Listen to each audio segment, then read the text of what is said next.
Degree का इस bill के साथ नहीं, आप देश जलाएंगे और यहाँ पर आप तथ्य रखेंगे। मैंने एक चैलेंज पूछा यहाँ पर, एक सवाल मैं सबसे पूछता हूँ, हिंदुस्तान का मुस्लिम सेकंड क्लास सिटीजन सीएए से कैसे हो जाएगा? और किशोर जी, एक बात आप लोग सब कान खोल के सुन लीजिए, हम यहां सत्ता में ऐसे ही नहीं आए हैं। हम केवल चाय पी के वाइन डाइन करके बैंकॉक घूम के 5 साल नहीं बिताएंगे भैया।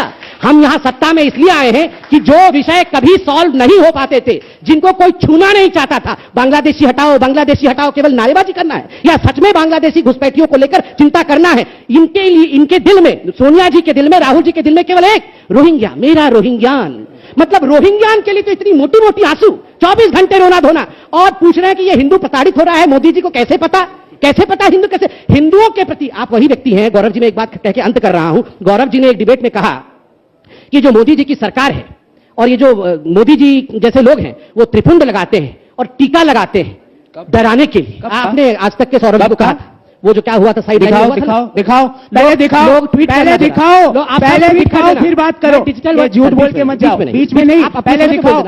आप दिखाना जरा, सबको ट्वीट कर देना, गौरव जी को ट्वीट कर देना, आप लोग सब टैग भी कर देना, किशोर जी को भी टैग कर देना कि हम सब देख सके। इन्होंने कहा टीका लगा के हम डराते हैं।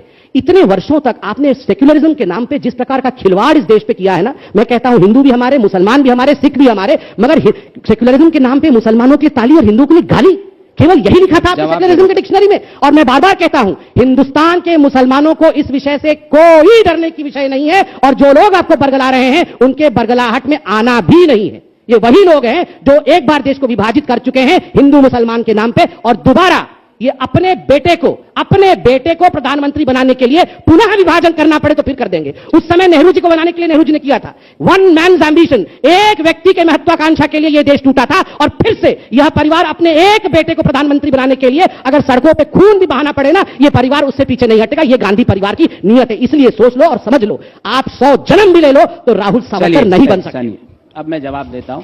इन्होंने कहा कि साहब ये बिल एक्ट पढ़ के नहीं आए। मेरा इनको चैलेंज है, ओपन चैलेंज है, उस एक्ट में ऑफिशियल गजट में कितने पेज है, अगर ये आप बता दो, अगर ये बता दे तो मेरा चैलेंज है इनको, मेरा चैलेंज है, मैं चैलेंज करता हूं। बताओ यहाँ पे बताओ। बिल्कुल नहीं बताऊंगा, क्यों बताऊंगा? ये जितना पेज है ये ध्यान है, मतलब ध्यान है, पेज कितना ध्यान है, देख लिया आपने, पेज है इनको मैं बिल्कुल नहीं बताऊंगा। कितने वन क्लास का स्टूडेंट, ये नर्सरी क्लास के स्टूडेंट कितने पेज है, बताओ पेज का रंग क्या है, बताओ।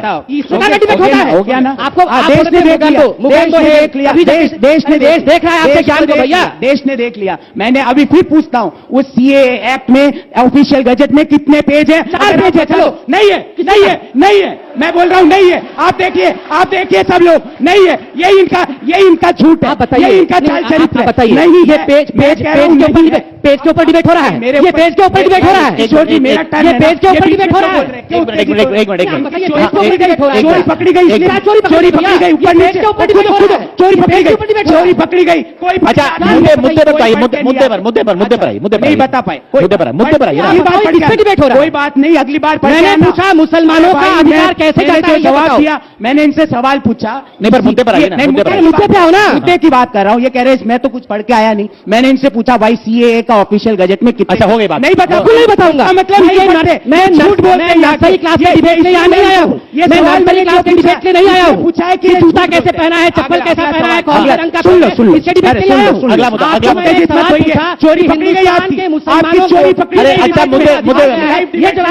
मुद्दे पर नहीं मुद्दा नहीं है इनके पास, बात नहीं, कोई पेज का रंग बताओ, ये बताओ, नहीं बता पाए, बताओ ना। अब हिंदुस्तान के, आप बताओ हिंदुस्तान के मुसलमानों का अधिकार कैसे माफ किया? मैंने झूठ को माफ किया, मैं तो आपको अटैक ही नहीं कर रहा हूं, मैं तो सोनिया गांधी, राहुल गांधी, प्रियंका गांधी को अटैक कर रहा हूं, आपको अटैक ही नहीं कर रहा हूं। वापिस पूछ रहा हूं कितने पेज है, ये इसके लिए पूछाइए। अरे झूठ है, ये इनका झूठ है, को देखिए, आप देखिए पढ़ के आते हैं, यहाँ के झूठ बोलते हैं। ये सवाल पूछ रहे थे, सीए था, सीए भी था, सीए कैसे बन गया, ये विषय है। मेरा टर्न चल रहा था, मैंने इनसे मैं इनसे पूछा कि कितने पेज है, झूठ पकड़ा गया। क्यों बताओ इनको कितना पेज? अगली बार ये क्वेश्चन है, कोई बात नहीं, चोरी आप बताओ ना, कोई बात नहीं, चोरी पकड़ी गई।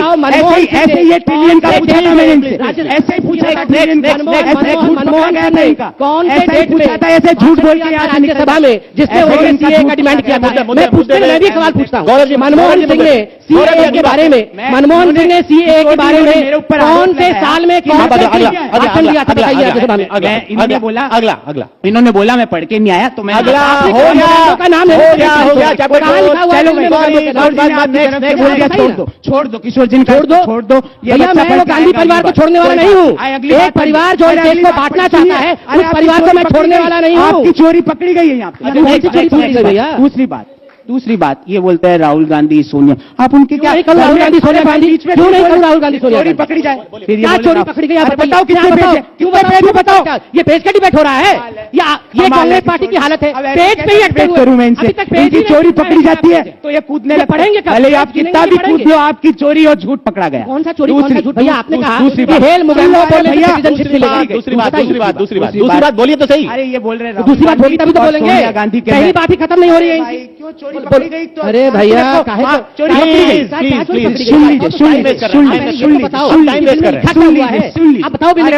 बताओ बिल में क्या लिखा है? मैं बता रहा हूँ। बोला था सोनिया गांधी और राहुल गांधी का मैं ऐसे छुप के उनके दिल में ऐसे देख रहा था। ये चोरी की आदत जासूसी। मैंने कब कहा कि सोनिया गांधी के दिल में देख रहा था? मैंने कब कहा कि सोनिया गांधी के दिल में वो ऐसे जा रहा था? इनको पता ही नहीं Rahul Gandhi south Korea official delegation में गए, उनको ये पता ही नहीं राहुल गांधी ऑफिशियल डेलीगेशन में सियोल गए, इनको पता ही नहीं। मोदी जी ने नहीं बताया। किसके साथ गए? किसके साथ गए? नहीं बताओ किसके साथ गए? नहीं ऑफिशियल डेलीगेशन में कौन कौन है बताइए। और मोदी मैंने आप बताइए कितने कितने? मोदी जी के साथ चोरी पकड़ी गई, जानते ही नहीं है इनके अध्यक्ष किसके साथ गए हैं, किसके साथ गए? आप बताओ क्या जवाब गए? ये मेरे को बोल ऐसे ही इंजेक्शन इनको नॉन इश्यूज पे क्यों जा रहे हैं? नॉन इश्यूज पे क्यों जा रहे हैं? बात मैंने इनसे पूछा कि आप उस जब तीन जो ये देश है इनके ऊपर जो आप किस प्रकार उसको पता लगाओगे? क्या वस्त्र देख के पता लगाओगे? क्या चाल देख के पता लगाओगे? उनका नहीं जवाब दिया। फिर मेरा चौथा सवाल, छोड़िए आप अपनी बात रखिए ना। फिर चौथा बात बोल रहा हूं ना, चौथी बात बोल रहा हूं। एनआरसी को बोले साहब कैब से इसका कोई रिश्ता नहीं, ये झूठ बोलते हैं। देखो भाई पढ़ के सुना रहा हूं, सुन लेना, क्योंकि मैं यहाँ चोरी करके नहीं आता हूं, पूरी तैयारी के साथ आता हूं।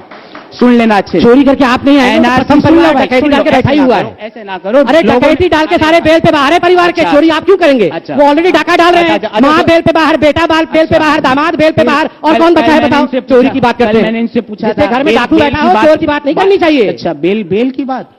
अच्छा कुलदीप सेनगर, आज एक कुलदीप सेनगर भूल गए। अच्छा कुलदीप सेनगर को भूल गए। और वो गृह मंत्री जो मालिश करा रहा था अभिषेक मनु सिंह भी आए थे, भूल गए। अभिषेक मनु सिंह कैसे हाईकोर्ट का जज बना रहे थे याद है ना?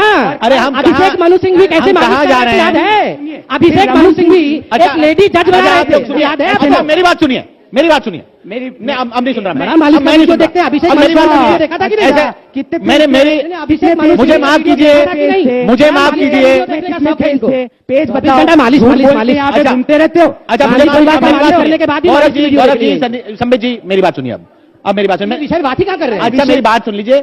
मैं माफी चाहता हूं कि मैंने सोचा कि एक करके डिबेट हो जाएगी, हो ही नहीं पाई। चलिए मेरा आपसे सवाल, अब आप कांग्रेस से सवाल पूछ रहे हैं कि भाई जो पाकिस्तान से सारे आएंगे क्या उनको नागरिकता देनी है? उन सबको भारतीय नागरिक बनाना है?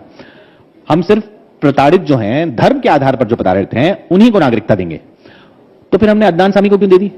वो तो धर्म के आधार पर प्रताड़ित नहीं थे। देखिए आपको समझना होगा 5 तरीके होते हैं हिंदुस्तान में जिसके माध्यम से आप सिटीजन बन सकते हैं। वो तो उनसे हो गए। मैं समझा रहा हूं, मैं इतना बोल रहा हूं। एक प्रोसेस होता है, प्रोसेस बाय नेचुरलाइजेशन, वो रहेगा। हाँ वो हमेशा रहेगा। मतलब वो इसके बाद भी रहेगा। सुनिए, अगर किसी मुसलमान को भी, अगर कोई मुसलमान भी उसको लगता है कि उसके लिए पाकिस्तान में खतरा है, पॉलिटिकल खतरा है, तो वो भी अप्लाई कर सकता है, जैसे कि अदनान सामी ने अप्लाई किया और उसको उस प्रोसेस के माध्यम से मिला। मैं कंप्लीट कर, अहमदिया भी कर सकते हैं, कोई भी कर सकता है, पूरे विश्व से, पाकिस्तान से ही नहीं, पूरे विश्व से नेचुरलाइजेशन के माध्यम से कोई भी कर सकता है। और आपको जान के आश्चर्य और खुशी भी होगी, और मैं बता दूं आंकड़ा, 566 मुस्लिम्स को पिछले 5 वर्षों में मोदी जी की सरकार ने, जो कि पाकिस्तान, अफगानिस्तान और बांग्लादेश से जिन्होंने हिंदुस्तान में सिटीजनशिप के लिए अप्लाई किया था, उनके सिटीजनशिप को मंजूर किया है। तस्लीमा नसरीन भी हमारे देश में रहती है, वो भी आपने देखा है। एक बात आपको समझना होगा, बार बार ये जो सवाल पूछा जा रहा है, अहमदिया और सिया, ये भी प्रताड़ित है पाकिस्तान में। देखिए अहमदिया और सिया ये भी इस्लाम को मानते हैं, अल्लाह को मानते हैं, और पाकिस्तान के कॉन्स्टिट्यूशन में लिखा है कि हम इस्लामिक नेशन है, अल्लाह को मानने वाले। इसलिए इनके ऊपर धार्मिक प्रताड़ना नहीं होती है, इनके ऊपर सेक्टेरियन प्रताड़ना होती है। ये जो अहमदिया है और जो सिया है, वो इस बिल के जरिए नहीं हो सकता। सेक्टेरियन प्रताड़ना अलग है, धार्मिक प्रताड़ना अलग है। ये बेसिक चीजें समझनी होगी। इसलिए आर्टिकल 14 जो कॉन्स्टिट्यूशन का है, वो केवल ये कहती है कि रीजनेबल क्लासिफिकेशन के माध्यम से जो लोग रिलीजियस प्रोसिक्यूशन के हिस्सेदार हैं वो हिंदुस्तान में आ सकते हैं। तो हम उसमें सेक्टेरियन प्रोसिक्यूशन कैसे जोड़ सकते हैं? मैं बार बार कह रहा हूं, इनका एक ही सवाल है कि आपको कैसे मालूम कि पाकिस्तान हिंदुओं के ऊपर प्रताड़ना करता है। मैं कह रहा हूं इसका जवाब अमित शाह जी ने पार्लियामेंट में दिया है आंकड़ों के माध्यम से। 23% हिंदू थे जब ये देश आजाद हुआ था, वो तो पार्टीशन के टाइम, तो उसी से मालूम पड़ा ना। नेहरू लिया बात तो माइग्रेशन हुआ। मैं एक सवाल आप लोगों से पूछता हूं, माफ करिएगा, मैं यहां लोग बैठे हैं, सब हिंदुस्तान के भाई बैठे हुए हैं, इनमें से किसी को शक है क्या कि पाकिस्तान हिंदुओं के ऊपर अत्याचार नहीं करता? आखिर ये देश में हो क्या रहा है? मतलब जो चीज सबको पता है कि पाकिस्तान में हमारी हिंदू बहु बेटियों के साथ, बच्चियों के साथ, उनके परिवार के साथ, बलदेव सिंह कौन था? एक सरदार था, बलदेव सिंह एक सरदार था जो उनका एमएलए था, पाकिस्तान के नवाज शरीफ के पार्टी का एमएलए था, वो हिंदुस्तान में आके कहता है कि मुझे नागरिकता दो क्योंकि मुझे प्रताड़ना हो रही।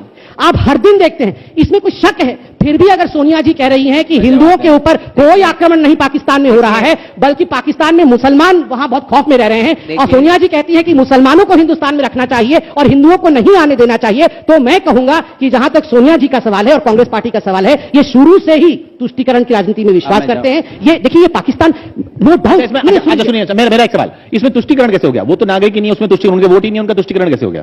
देखिए, ये जो मुसलमानों को बार बार जो कहा जा रहा है, ये तो उनके मुसलमानों, आप कह रहे हैं ये उनके मुसलमानों को हमदर्दी जता रहे हैं, उनके मुसलमानों से वोट तो मिलेंगे नहीं मिलेंगे, तो उनके मुसलमानों को तुष्टीकरण नहीं, या हमारे मुसलमान उनके मुसलमानों मैं बता रहा हूं यहां दो चीज, तुष्टीकरण कैसे हो रहा है ये भी जानते हैं, ये लोग सब जानते हैं कि ये उनके मुसलमानों के लिए है, ये हमारे मुसलमानों पर कोई एक्ट नहीं होगा, उनके हिंदू अगर आएंगे तो हो जाएंगे, हमारे हिंदू पे कुछ नहीं होगा। मगर जानबूझ के देश में बार बार ये कहना ये इक्वालिटी नहीं है, यहां के मुसलमानों के ऊपर प्रताड़ना है, यहां के मुसलमान द्वैत दर्जे के सिटीजन बन जाएंगे। इसी के माध्यम से कल सीलमपुर में क्या हुआ, कौन किसने भड़काया किसको? दूसरी बात देखिए, हर बार ऐसा क्यों होता है कि जो स्टेटमेंट कांग्रेस की होती है वही स्टेटमेंट पाकिस्तान का होता है? It is too much of a coincidence.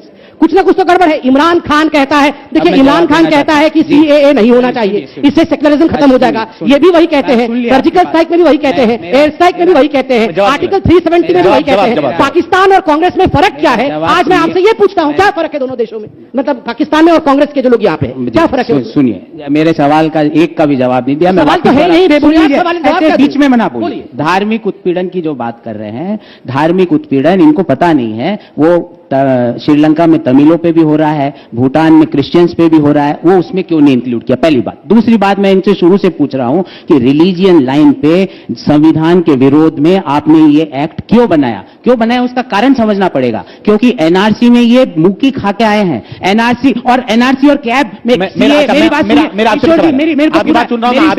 बात एनआरसी और सीए लिंक्ड है, you have to understand that. अच्छा चलिए, वो आपने अलग अलग नहीं है। आप धर्म के नाम पे कानून नहीं बनाए, आपने शाहबानो केस में सुप्रीम कोर्ट का फैसला बदलते हुए कानून बना दिया। आपको मैं बार बार, आपने बनाया कि नहीं बनाया? बात सुनिए, आपने बनाया कि नहीं बनाया? मेरी बात को तो पूरी करने दीजिए, फिर आप काउंटर क्वेश्चन कीजिए। तो ये 3 देशों को ही क्यों इंक्लूड किया, बाकी देशों को क्यों नहीं इंक्लूड किया?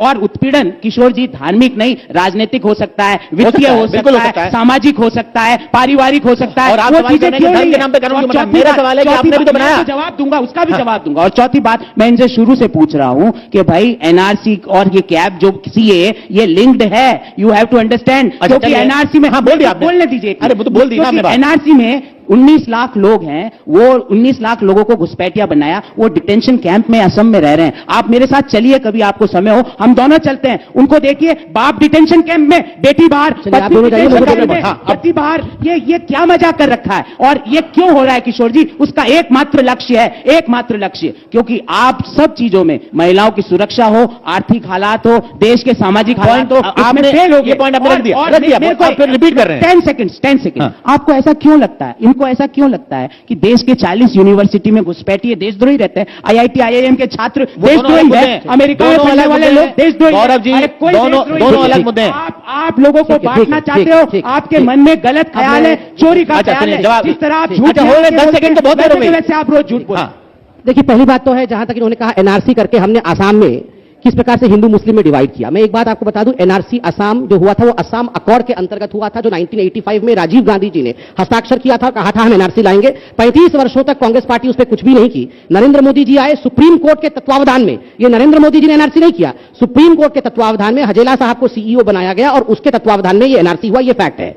दूसरी बात है, जहां तक आपका यह कहना है कि ये सारे जो यूनिवर्सिटी के छात्र हैं क्या ये देशद्रोही है, मैं एक सवाल पूछता हूं, आप प्रोटेस्ट करिए, प्रोटेस्ट करना मना नहीं है, मगर हां वो देशद्रोही है जो प्रोटेस्ट के नाम पे आके बस जलाता है, वो देशद्रोही है जो प्रोटेस्ट के नाम पे लोगों को मारता है, वो जरूर देशद्रोही है जो प्रोटेस्ट के नाम पे दूसरों के घरों में घुस के उनके जिंदगी को संवारने के बदले उसे बिगाड़ता है। और मैं कहता हूं, पुलिस का काम है ऐसे लोगों को नियंत्रण में रखना।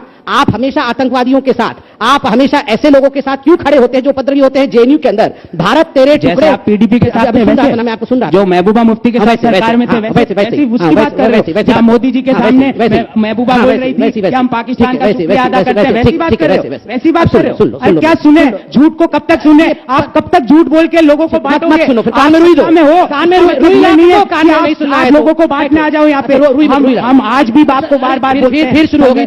आज की जो बात कर रहे हैं, आप जो आज की बात कर रहे हैं उसमें फर्क है। आप जो यूनिवर्सिटी की बात कर रहे हैं और आसाम की बात कर रहे हैं उसमें फर्क है।